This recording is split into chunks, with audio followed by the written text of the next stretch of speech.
नमस्कार दोस्तों, एक बार फिर से आप सभी का स्वागत है। दोस्तों, आज मैं बात करने वाला हूँ ऐसे क्वेश्चन की जो कि हर एक प्रतियोगी परीक्षा के लिए बहुत इम्पोर्टेंट होंगे, चाहे वो एलटी में हो, चाहे हमारा जो है प्रवक्ता में हो,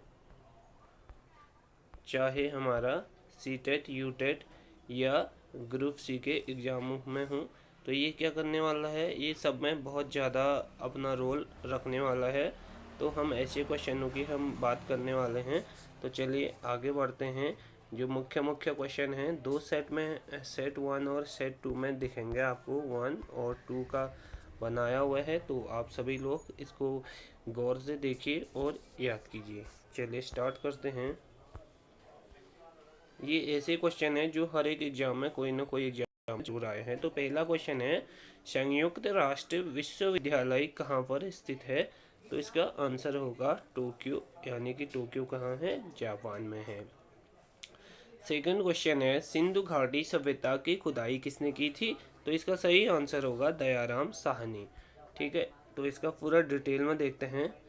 1826 के प्रारंभ में पश्चिम बंगाल में स्थित हड़प्पा हड़प्पा में दयाराम साहनी का ध्यान आकर्षित किया, जिसमें हड़प्पा की प्रारंभिक खुदाई का श्रेय दिया था। यानी किन्हें दिया जाता है? दयाराम साहनी को प्रारंभिक हड़प्पा की खुदाई का श्रेय दिया जाता है। हड़प्पा काल के अंत में समुद्र के स्तर को कम करने के कारण कुछ क्षेत्रों को छोड़ दिया गया। ठीक है, अब अगला हमारा क्या क्वेश्चन है, जनसंख्या वृद्धि का सिद्धांत किसने दिया? तो इसका सही आंसर होगा हमारा जनसंख्या वृद्धि का सिद्धांत थॉमस रॉबर्ट माल्थस ने दिया। ये जो कि बहुत इंपॉर्टेंट क्वेश्चन है, हर एग्जाम में पूछा जाता है ये क्वेश्चन। तो थॉमस रॉबर्ट माल्थस। अब इससे बहुत सारे क्वेश्चन बनते हैं। देखिए, थॉमस रॉबर्ट माल्थस से बहुत सारे क्वेश्चन क्या क्या बनेंगे। तो थॉमस रॉबर्ट माल्थस एक प्रसिद्ध 18वीं सदी के ब्रिटिश अर्थशास्त्री थे। ये सबसे पहला क्वेश्चन तो ये हो गया, कहाँ के थे? तो ब्रिटेन के थे। कौन थे? अर्थशास्त्री थे, जिन्होंने जनसंख्या वृद्धि के दर्शन के लिए जाना जाता जिन्हें। ठीक है, और उनकी जो पुस्तक है 1798 की पुस्तक है, an essays on the principle of population. तो इससे दो क्वेश्चन आ सकते हैं। एक ऐसे क्वेश्चन आ सकता है, an essays of the principle of population कब लिखी गई, और एक ऐसे आ सकता है कि an essays on the principle of population किसके द्वारा लिखी गई। या ऐसा भी आ सकता है कि थॉमस रॉबर्ट माल्थस के द्वारा पॉपुलेशन पर कौन सी पुस्तक लिखी गई। तो हमारा आंसर होगा an essays on the principle of population. ठीक है, अगला क्वेश्चन है हमारा, भारतीय संविधान का अनुच्छेद 72 यानी कि अनुच्छेद 72 किससे संबंधित है? तो यह किससे संबंधित है? यह है हमारा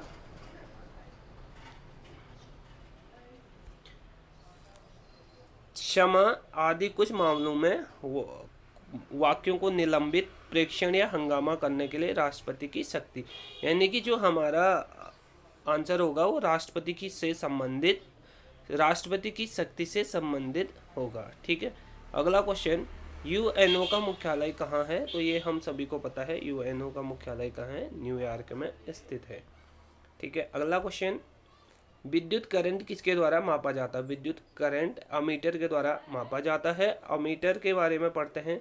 एक सर्किट के एक हिस्से में विद्युत प्रवाह एक अमीटर के साथ मापा जाता है, जो एम्पियर में एक रीडिंग देता है। माप लेने के लिए सर्किट में एक गैप बनाया जाता है। एमीटर को उस गैप से जोड़ा जाता है ताकि सर्किट के चारों ओर घूम रहे आवश्यक कण मीटर से गुजरे। ठीक है, अब अगला क्वेश्चन है, भारत का सबसे लंबा राष्ट्रीय राजमार्ग कौन सा है? यानी कि भारत का सबसे लंबा राष्ट्रीय राजमार्ग कौन सा है? तो ये NH44।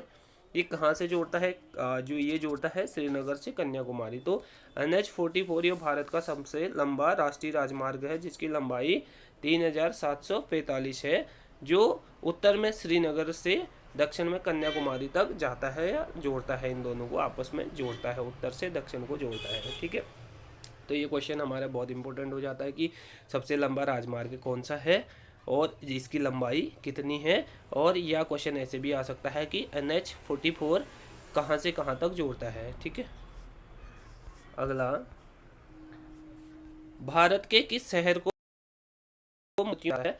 तो भारत के कौन से शहर को हैदराबाद को कहा जाता है? हैदराबाद को भारत में मुख्य मोती व्यापार केंद्र माना जाता है, इस वजह से इस शहर को मोतियों का शहर कहा जाता है। ठीक है, किस उपकरण से वोल्टेज को मापा जाता है? तो ये वोल्ट मीटर होता है। ठीक है, किससे नापा जाता है? वोल्ट मीटर से जो है वोल्टेज को मापा जाता है, ये आना चाहिए। अगला क्वेश्चन हमारा होगा, मोहनजोदड़ो की खुदाई का नेतृत्व किसने किया था? तो मोहनजोदड़ो की खुदाई का नेतृत्व राखल दास बनर्जी के द्वारा किया गया था। मोहनजोदड़ो की खोज 1922 में भारतीय पुरातत्व सर्वेक्षण के एक अधिकारी आर.डी. बनर्जी ने की थी, जो उत्तर में लगभग 590 किलोमीटर दूर हड़प्पा में बड़ी खुदाई शुरू होने के 2 साल बाद का था। ठीक है, दुनिया का पहला रोबोट नागरिक ह्यूमनॉइड रोबोट कौन सा था? तो ये सोफिया दुनिया की पहली रोबोट नागरिक या ह्यूमनॉइड रोबोट है। ठीक है, अगला, निम्नलिखित में से कौन सा खोज इंजन नहीं है? सर्च इंजन जिसमें सर्च किया जाता है। तो बहुत सारे ऑप्शन होंगे यहाँ पे, सिर्फ इंस्टाग्राम भी एक होगा। तो जो है इंस्टाग्राम खोज इंजन नहीं है, बल्कि इंस्टाग्राम क्या है, एक सोशल साइट है जो लोगों को आपस में कनेक्टिव रखता है या कनेक्ट करके रखता है। निम्नलिखित में से किसका मुख्यालय कोलकाता में नहीं है? बहुत सारे ऑप्शन दिए होंगे, 4 ऑप्शन होंगे, उसमें से 4 ऑप्शन में से एक का नहीं होगा। तो भाभा परमाणु अनुसंधान केंद्र का उसमें जो है कोलकाता में मुख्यालय नहीं है। अगला क्वेश्चन है, मधुबनी पेंटिंग की प्रसिद्ध परंपरा किस राज्य में शुरू हुई? तो ये किस राज्य में शुरू हुई? ये बिहार में। अब इसके बारे में थोड़ा जानते हैं। मधुबनी पेंटिंग, मिथिला पेंटिंग भी इसको बोलते हैं। ठीक है, पारंपरिक रूप से भारतीय उपमहाद्वीप के मिथिला क्षेत्र के विभिन्न समुदायों की महिलाओं द्वारा बनाई जाती है। यह बिहार के मिथिला क्षेत्र के मधुबनी जिले से उत्पन्न हुई। ठीक है, स्विस टेनिस खिलाड़ी के रूप में कौन प्रसिद्ध है? तो रोजर फेडरर जो है स्विस टेनिस खिलाड़ी के रूप में फेमस है। GSLV MK3 लॉन्च वाहन का इस्तेमाल किया गया था चंद्रयान 2 को लॉन्च करने के लिए। ठीक है, ये भी कभी क्वेश्चन पूछ लिया जाता है। तो GSLV MK3 चंद्रयान 2 अंतरिक्ष यान को लॉन्च करने के लिए चुना गया, जो इसरो द्वारा विकसित एक 3 चरण भारी लिफ्ट लॉन्च वाहन है। GSLV MK3 को 4 टन के उपग्रहों को जियोसिंक्रोनस ट्रांसफर ऑर्बिट GTO में ले जाने के लिए बनाया गया था। कभी कभी हमें GTO का फुल फॉर्म भी पूछ देता, तो GTO का जियो सिंक्रोनस ट्रांसफर ऑर्बिट। अगला, मुफ्त LPG गैस सिलेंडर किस योजना के तहत वितरित किए गए हैं? उत्तर है प्रधानमंत्री गरीब कल्याण योजना। ठीक है, PMGKP योजना, प्रधानमंत्री गरीब कल्याण योजना। तो इसका देखते हैं, नरेंद्र मोदी सरकार ने तालाबंदी के दौरान प्रधानमंत्री गरीब कल्याण योजना के तहत PMUYE लाभार्थी को मुफ्त LPG सिलेंडर वितरित करने की घोषणा की गई थी। ठीक है, अगला, भारत के 46वें यानी कि 46वें मुख्य न्यायाधीश कौन थे? तो 46वें तो थे रंजन गोगोई। अभी उनको राज्यसभा सांसद भी बना दिया गया है, किसने? बीजेपी गवर्नमेंट में। ठीक है, अगला, कंप्यूटर सिस्टम में डेटा ट्रांसफर करने के लिए किस उपकरण का उपयोग किया जाता है? तो USB। चंद्रयान 2 की मिशन कब शुरू किया गया? तो 22 जुलाई 2019 चंद्रयान 2 मिशन शुरू किया गया था। ठीक है, गिफेन गुड्स से एक प्रश्न, यानी कि जो है गिफेन गुड्स किस प्रकार का उत्पाद है करके एक प्रश्न आया हुआ था, चूंकि ये पहले एग्जामों में आ चुके हैं, तो इसी के बेस पे हमसे पूछा गया है कि गिफेन वुड्स शानदार उत्पाद होते हैं। ठीक है, अब अगला, प्लास्टर ऑफ पेरिस से एक सवाल है। ठीक है, और प्लास्टर ऑफ पेरिस क्या होता है? CaSO4 × 12H2O।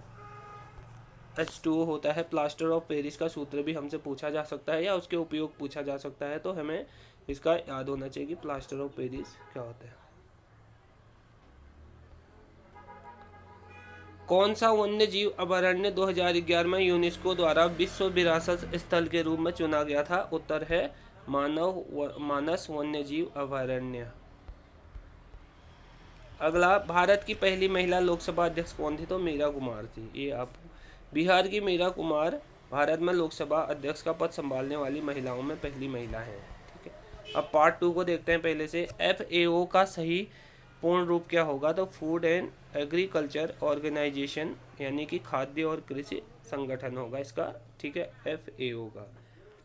जैसे हमारे बहुत सारे ऑर्गेनाइजेशन काम करते हैं, वैसे ही फूड और एग्रीकल्चर ऑर्गेनाइजेशन भी हमारे लिए खाद्य और कृषि से संबंधित कार्यों के लिए कार्य करता है।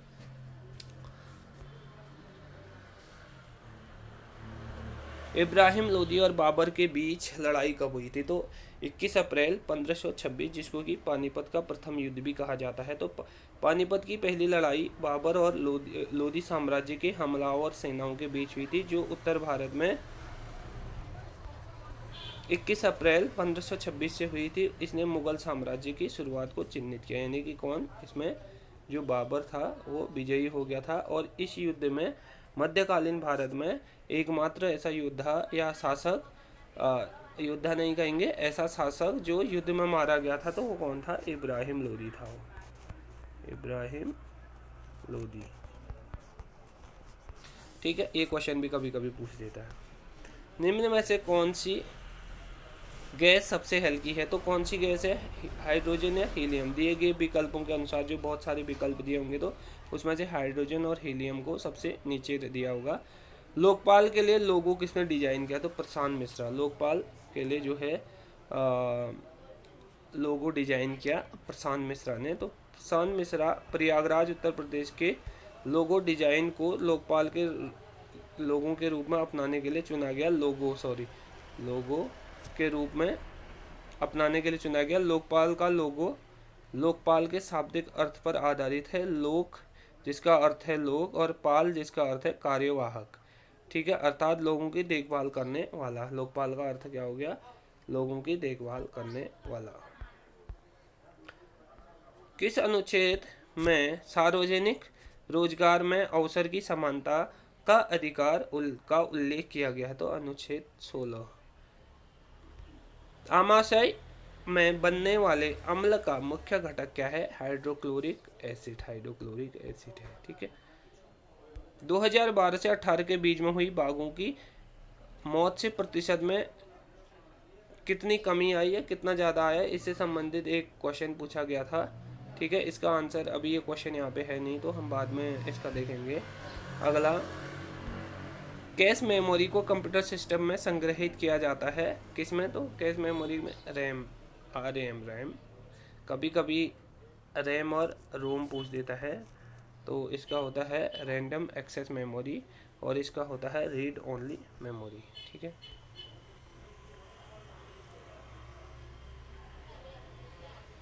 अगला, IPBES का सही पूर्ण रूप क्या है? तो इसका सही रूप क्या होगा? The intergovernmental platform of biodiversity and ecosystem services. ठीक है, क्या होगा? Intergovernmental platform on biodiversity and ecosystem services. ठीक है, यानी कि इसको हिंदी में बोलेंगे जैव विविधता और पारिस्थितिकी तंत्र सेवाओं पर अंतः सरकारी मंच। ठीक है, IPBES। अगला देखो, कौन सी योजना उद्यमिता के लिए कौशल विकास के लिए प्रशिक्षण प्रदान करती है? इसका उत्तर होगा प्रधानमंत्री कौशल विकास योजना, PMKVY। प्राथमिक रंग निम्नलिखित में से कौन सा है? तो विकल्प कौन कौन से दिए होंगे? बहुत सारे 3-4 विकल्प दिए होंगे। प्राथमिक रंग लाल होगा तो लाल करेंगे। ठीक है, लाल, हरा, नीला, ये प्राथमिक कलर होते हैं, 5 होते हैं। ठीक है, पहला लोकसभा चुनाव कब आयोजित किया गया? तो 51 से 52। ठीक है, यानी कि 1951 से 1952 के बीच में पहला लोकसभा चुनाव आयोजित किया गया। अक्टूबर 1951 से 21 फरवरी 1952 तक आयोजित हुआ। क्या हुआ? तो पहला चुनाव कब से कब चला 25 अक्टूबर 1951 से 21 फरवरी 1952 तक। ठीक है। अगला, असहयोग आंदोलन और खिलाफत आंदोलन कब शुरू किया गया था? तो ये 1920 में किसके द्वारा किया गया था? गांधी जी के द्वारा शुरू किया गया था। क्योंकि खिलाफत आंदोलन मुस्लिमों का आंदोलन था, तो हिंदू मुस्लिम जो सहयोग है उसको बढ़ावा देने के लिए गांधी जी के नेतृत्व में असहयोग आंदोलन चलाया गया। खिलाफत आंदोलन मुख्यतः क्या है? टर्की के जो खलीफा था उसको अंग्रेजों ने क्या कर दिया था? उसके पद से हटा दिया था, तो उसके लेकर था। और भारत में भी इसका काफ़ी विरोध हुआ। तो इस आंदोलन को एक मूर्त रूप देने के लिए दोनों आंदोलनों को मिलाया गया। गांधी जी द्वारा 1920 में असहयोग आंदोलन की शुरुआत अंग्रेजों को देश से भगाने के लिए की गई थी। मोहम्मद अली और शौकत अली भाई के नाम से मशहूर अबुल कलाम आज़ाद, हजरत मोहनी अन्य के नेतृत्व में खिलाफत आंदोलन का आयोजन किया गया था, ब्रिटिश सरकार को मजबूर कर सके इसलिए। हस्तिनापुर की खुदाई कब शुरू की गई थी? तो 1950 से 52 में हस्तिनापुर की खुदाई शुरू की गई थी। भारतीय पुरातत्व सर्वेक्षण की ओर से हस्तिनापुर में उत्खनन 1950 से 52 में शुरू किया गया था। बाघा बॉर्डर की सीमा लगती है, तो किससे लगती है? ऑप्शन दिए होंगे उधर, तो हम देखेंगे अमृतसर से जो है। ऐसा भी आ सकता है किसी से बाघा बॉर्डर की सीमा नहीं लगती है भी आ सकता है, लेकिन यहाँ पे लगती है तो अमृतसर से लगती है, अमृतसर। ठीक है। अमेजोन के वर्तमान सीईओ कौन है? तो जेफ बेजोस जो है अमेजोन के वर्तमान में सीईओ हैं।